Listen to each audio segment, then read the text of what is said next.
Од вчера започна реновирање на нашиот ученички дом или државниот ученички дом Крсте Петков Мисирков. Средствата со кои ќе се реновира ученичкиот дом се донирани од Министерството за образование и благодарение на владата на Република Македонија.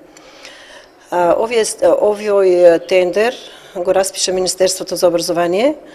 Целата постапка ја водеа тие.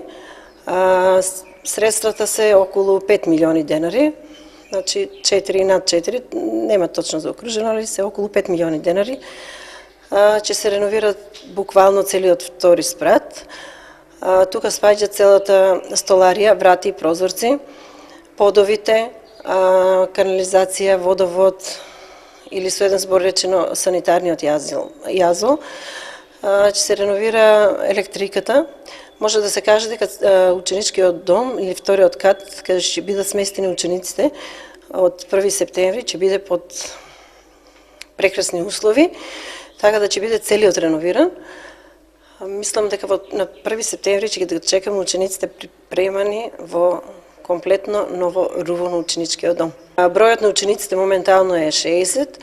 Се надеваме дека со оваа реконструкција, со овие подобри услови, ќе се порасне и бројот на учениците. Со тоа ќе добијат ученици и повише нашите средни училишта.